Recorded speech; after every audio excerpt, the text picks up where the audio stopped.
গ্রাম থেকে দূরে একটি ফাঁকা জায়গায় এক শাকচুন্নি বাস করত। সে সব সময় ঘরের আশেপাশে ঘোরাফেরা করত। ঠিক তার ঘরের পাশে একটা পুকুর ছিল, আর সেই পুকুরে মাছ খুব কিলবিল করত, রং বেরঙের মাছ। একদিন গ্রামে দুটি ছেলে মাছ ধরতে ধরতে ঠিক সেই ডাইনির পুকুরের কাছে যায় জাল হাতে। আর সেখানে গিয়ে দেখে যে পুকুরে প্রচুর রং বেরঙের মাছ খেলা করছে।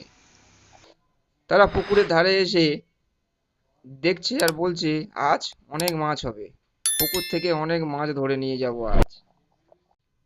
ঠিক সেই সময় ডাইনি বুঝতে পারলো যে তার পুকুরের কাছে কারা যেন এসেছে। ফলে ডাইনি সেদিকে ছুটে গেল। ডাইনি গিয়ে দেখে পুকুরের ধারে দুজন ছেলে জাল হাতে মাছ ধরার চেষ্টা করছে। ডাইনি পিছন থেকে তাদের জাদু করে দুটো মাছ বানিয়ে দিল, আর সেই পুকুরে ছেড়ে দিল। আর তারপর ওই গ্রামের এক সাহসী ছেলে রামু মাছ ধরতে ধরতে আবার সেই ডাইনির পুকুরে এসে একটা মাছ ধরলো। মাছটি রামুর জালে উঠে বলল, আমাদেরকে বাঁচাও, আমরা মাছ নয়, আমরা মানুষ। তখন রামু বললে, কি করলে তোমরা উদ্ধার পাবে?